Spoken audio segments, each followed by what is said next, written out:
ನೋಡ್ತಿದ್ದೀರಾ ಜನಸೇವಾ ಕನ್ನಡ ಟಿವಿ. ಇಂದಿನ ಮುಖ್ಯಾಂಶಗಳು.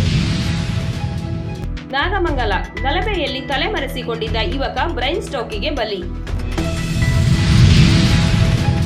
ಮಳವಳ್ಳಿ ಕುಲಾಂತರಿ ಆಹಾರದ ವಿರುದ್ಧ ಸೆಪ್ಟೆಂಬರ್ 26ರಂದು ಮಾನವ ಸರಪಳಿ. ಅನುದಾನ ಬಳಕೆಗೆ ಮಾತ್ರ ಸೀಮಿತವಾದ ಬುಡಕಟ್ಟು ಸಂಶೋಧನಾ ಸಂಸ್ಥೆ, ಬದಲಾಗದ ಬುಡಕಟ್ಟು ಸಮುದಾಯಗಳ ಬದುಕು.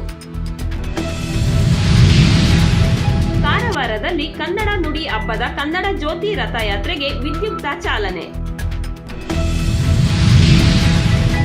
ಮಂಡ್ಯದ ಹೊಸಹಳ್ಳಿಯಲ್ಲಿ ಮೈಕ್ರೋ ಫೈನಾನ್ಸ್ಗಳಲ್ಲಿ ಅಮಾಯಕರ ಹೆಸರಿನಲ್ಲಿ ಸಾಲ, ತಾಯಿ ಮಗಳಿಂದ 1 ಕೋಟಿ ರು ವಂಚನೆ.